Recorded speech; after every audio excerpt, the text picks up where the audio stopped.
दोस्तों 5 अगस्त 2024 को इनका घुटना मोड़ने का ऑपरेशन हुआ था। आज 8 अगस्त है। मतलब कि ऑपरेशन हुए सिर्फ 3 दिन हुआ है और ये बिना किसी सहारा के, बिना किसी परेशानी के खूब बढ़िया से चल रहे हैं। ऑपरेशन में अगर हम घुटने के मोमेंट की बात करें तो हम देख सकते हैं कि ये ज़मीन पे आलती-फालती मार के भी आराम से बैठ जा रहे हैं। दोस्तों ये बिहार के रहने वाले रवि साहनी जी हैं, जो बिहार से देशवार हॉस्पिटल भरतपुर में अपना घुटना मोड़ने का इलाज कराने आए थे। दोस्तों इनके केस पे 2 वीडियो हम लोग पहले देख चुके हैं।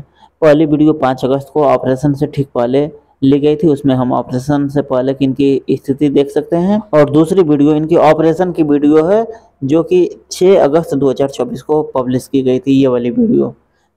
तो आइए अब इनके केस को हम डिटेल में देख लेते हैं। मेरा नाम रवि साहनी है।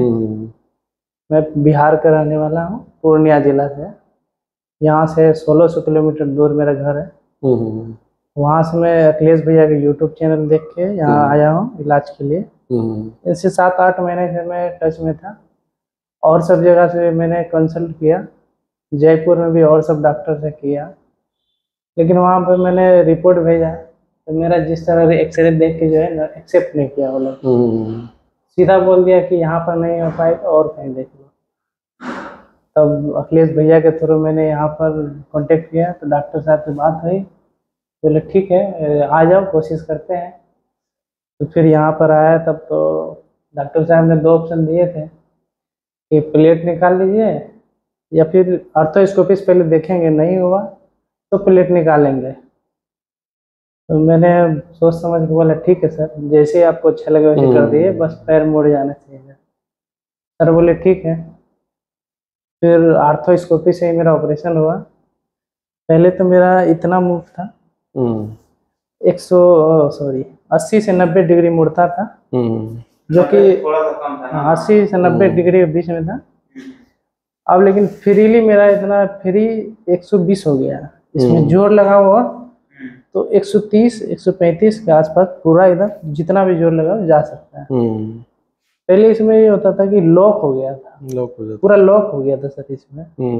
कितना भी जोर लगाने के बाद कितना भी कुछ भी कर देता था या खुलता नहीं था, यानी लॉक ही हो गया था पूरा।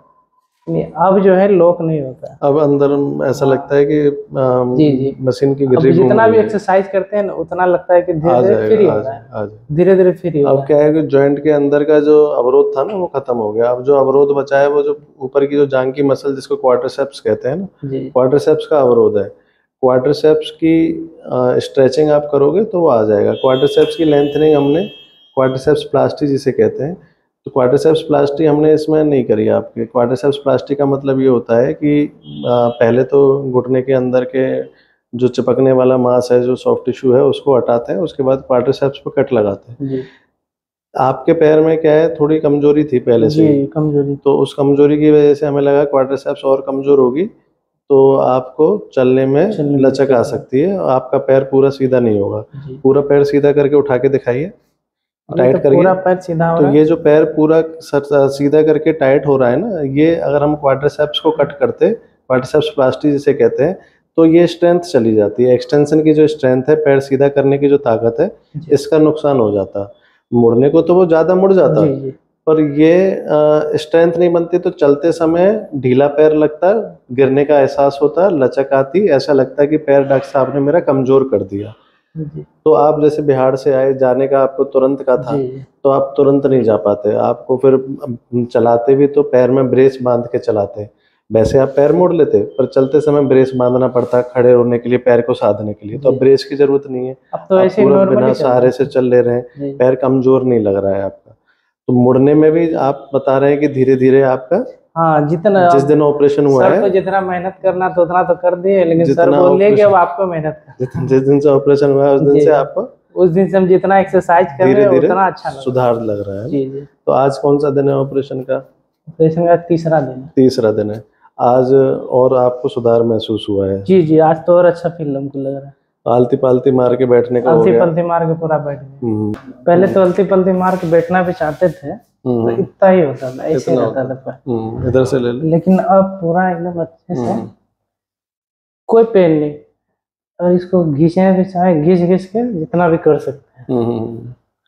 ऑपरेशन जैसे हुआ तो ऑपरेशन के बाद ऐसा दर्द तो नहीं हुआ कि नहीं कुछ भी नहीं, पैर में मांसपेशी में बहुत ज्यादा तनाव बन गया हो? अगले दिन से हम चल रहे थे सर।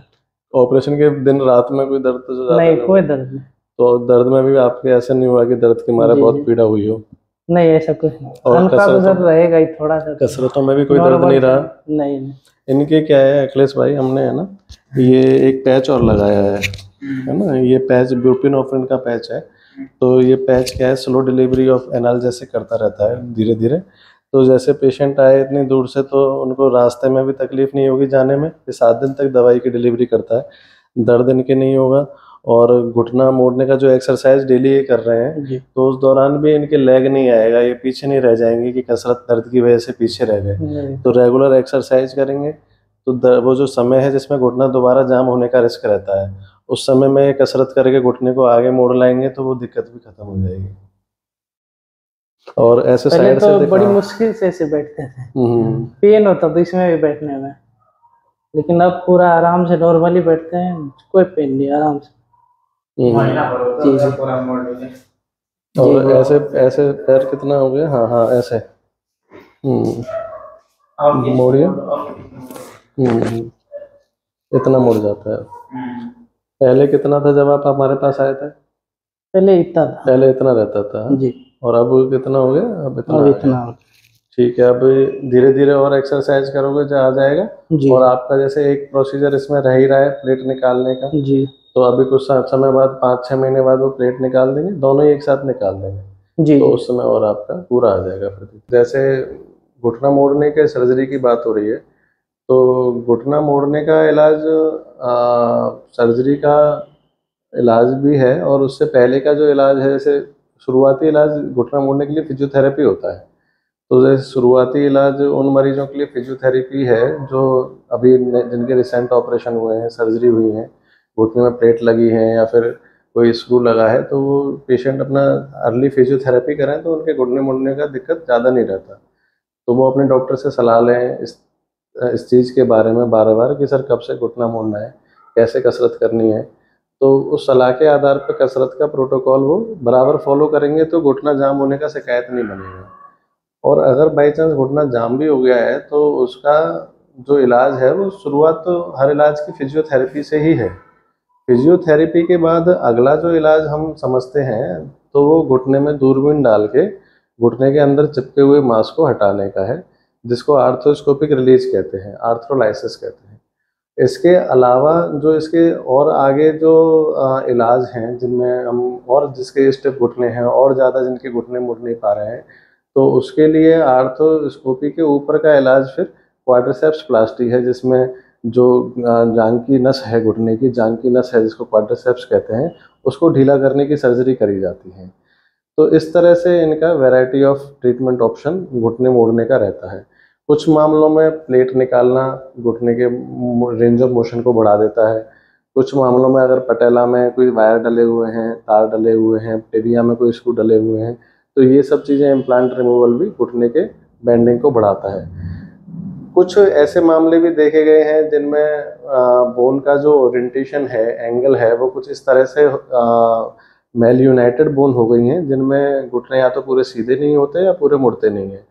तो उनमें तो फिर ऑस्टियोटमी करके ही घुटना मोड़ा जा सकता है, बिना हड्डी की तब्दीली किए बिना घुटना मोड़ना उन मामलों में असंभव है। और घुटना मोड़ने की सर्जरी के बाद भी रेगुलर फिजियोथेरेपी करना, कसरत करना, अपना फिजियोथेरेपी कसरत करना भी बहुत ज़रूरी है, नहीं तो वो घुटना दोबारा से उसी मूवमेंट पे आ जाएगा जहाँ से ऑपरेशन अपना हुआ था।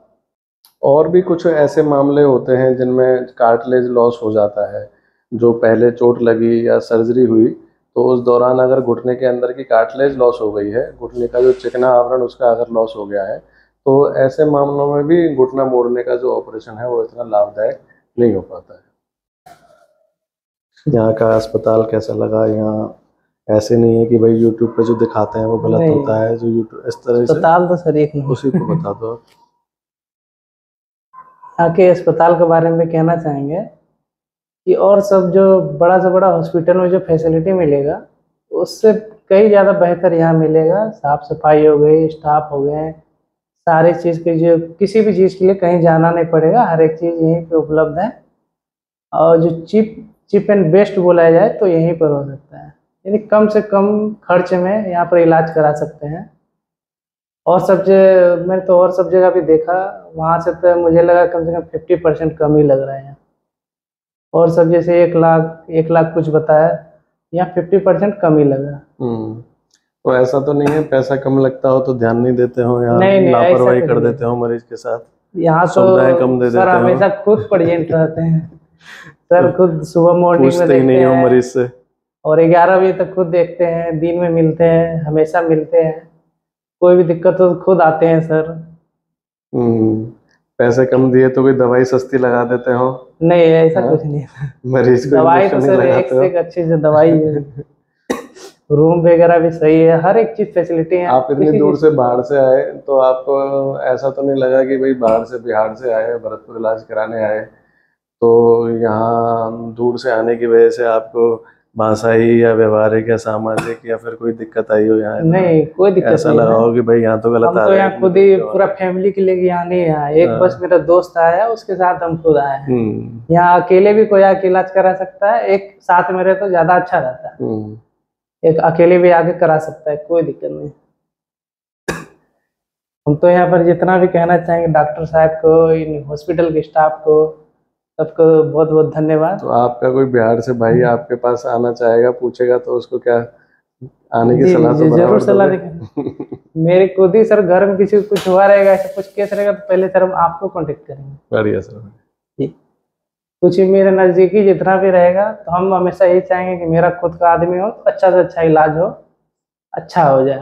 बेसिकली क्या है, जो बड़े अस्पताल है, बड़े शहरों के अस्पताल है, वहाँ का खर्चा, वो कॉर्पोरेट्स हॉस्पिटल हैं तो वहाँ का खर्चा महंगा बैठता है। जी महंगा। तो हम जैसे हॉस्पिटल हैं वो हम खुद ही चला रहे हैं जी। तो हमारे पीछे कोई कॉर्पोरेट नहीं है जिसको हमें पैसा देना होता हो, या फिर जिसके खर्चे और बढ़ जाते हैं जी। तो कॉर्पोरेट हॉस्पिटल्स हैं, बड़े हॉस्पिटल हैं, उनके रेंट ज़्यादा हैं, उनके खर्चे भी ज़्यादा हैं, तो उन चीज़ों की वजह से वहाँ इलाज काफ़ी महंगा पड़ जाता है। वो जो बेसिक पर जो चीज़ इलाज की है, वो जो सर्जिकल प्रोसीजर है और सर्जरी करते समय जो सावधानियां हैं, सर्जरी करते समय जो स्टरलाइजेशन है, ओटी का कल्चर है, वो सब लोग हम भी उतना ही मेंटेन करते हैं जितना कॉर्पोरेट में मेंटेन होता है। तो हम भी यानी ऐसे नहीं है कि कॉर्पोरेट से कम कोई सुविधा मरीज के लिए रखते हो, बस उनका महंगा खर्चा इसीलिए पड़ता है कि उनके कुछ खर्चे हमसे ज़्यादा होते हैं, उनको हम बचा लेते हैं उन खर्चों को। तो जो मरीज का इलाज यहाँ पे कॉर्पोरेट से काफ़ी सस्ता बैठता है। इसी तरह रहेगा हमेशा, क्या होगा आगे नहीं होगा। तो आंसू से एक आ गया था अंदर से कि अब ये मेरा प्रॉब्लम अब ठीक ही नहीं हो सकता जी जी। तो यहाँ पर आए सर तो बहुत अच्छा लगा, ठीक हो गया। 10/10 मार्क्स यहाँ देना चाहेंगे सर को जी। जितना अच्छा बोला जाए उतना कम ही रहेगा यहाँ पर मेरे लिए। ध्यान रखना और जी। कोई दिक्कत आए, कैसी भी दिक्कत आए तो हमारे सारे नंबरों में किसी पे भी फोन करोगे, व्हाट्सएप करोगे जी, तुरंत रिप्लाई जी सर। वो तो आता ही है सर, तभी तो इतना देर तक आए थे। व्हाट्सएप करोगे, मेरा नंबर भी है, व्हाट्सएप करोगे, मैं व्हाट्सएप कॉल चाहे ना उठाऊं, मैं व्हाट्सएप का रिप्लाई जैसे ही मैं ओपी टाइम में तो व्हाट्सएप का रिप्लाई तुरंत दे देता हूं जी। जो सर्जरी का टाइम रहता है तो उसमें वो तो जी जी। Okay sir, thank you sir.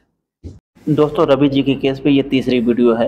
पहली वीडियो 5 अगस्त 2024 को ऑपरेशन से ठीक पहले ली गई थी, दूसरी वीडियो 6 अगस्त को ऑपरेशन के बाद ली गई थी, और ये तीसरी वीडियो 8 अगस्त को ली गई है ऑपरेशन के तीसरे दिन।